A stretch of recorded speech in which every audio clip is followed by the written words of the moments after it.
Okay, so now we are ready to begin cutting.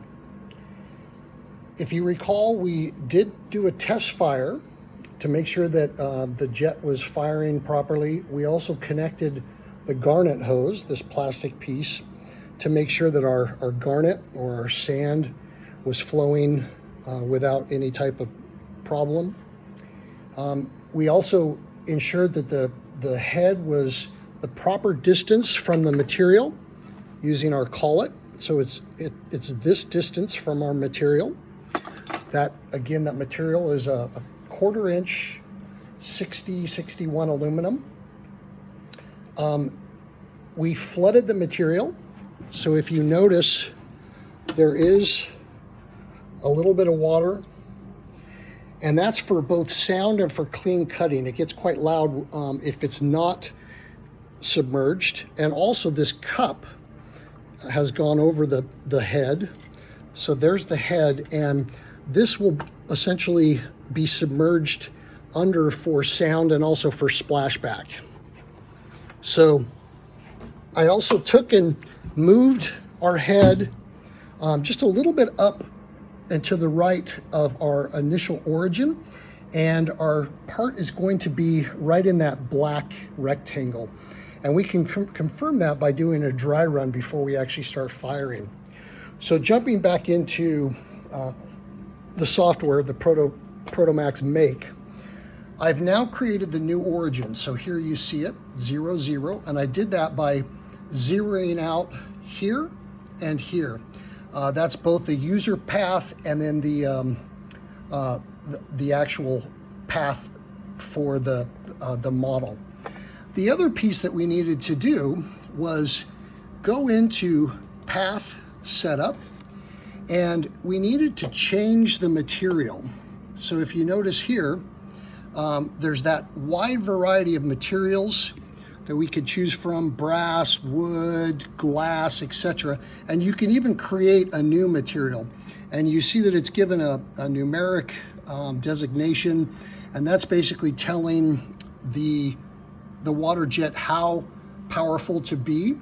Also, the thickness of the material is called out, which is right there, 1/4 inch, okay?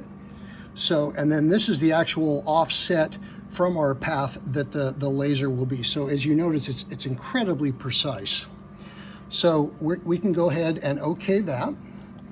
And having done that, it's going to run an analysis for us that shows us that it's using aluminum, and this is the actual metal machinability it is.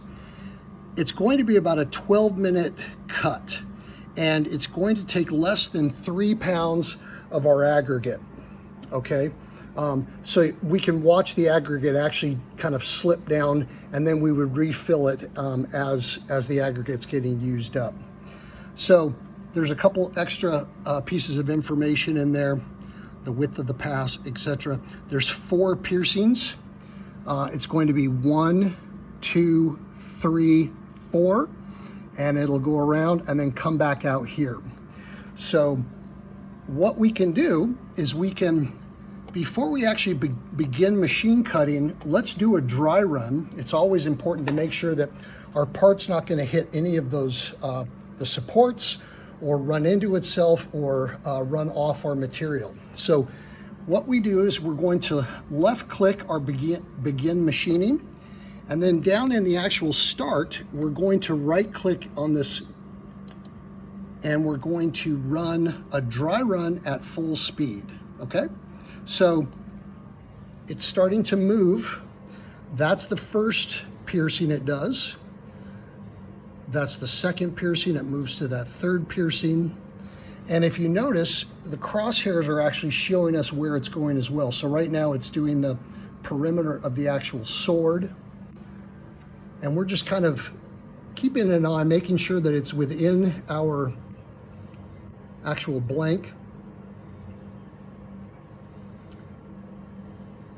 The rubber cup can run into things. It wouldn't be a problem, but we just want to make sure that that actual cutter head is staying on our blank. And when it's done, it will end at the top of its path right up there. And there it is. So it looks good. I'm going to close that.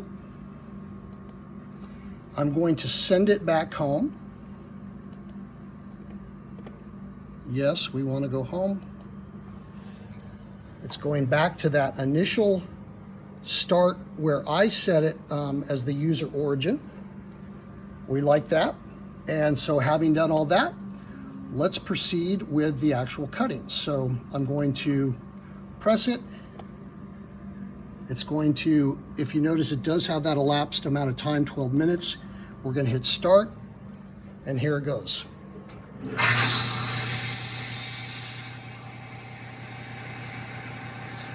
So as you can tell, it's a little noisy. It's also hard to see the actual cut because the aggregate starts spraying out. But that's a good sign of showing us that the aggregate is in fact coming out. So it's cutting that initial triangle. And then we'll watch it traverse to the next triangle here shortly. And we'll hopefully be able to see that triangle having been cut. So there's that triangle that has been cut. And now we're going into our second cut. So I'm going to stop the video here and then jump back in right as it's coming towards its final pass of the perimeter of the sword.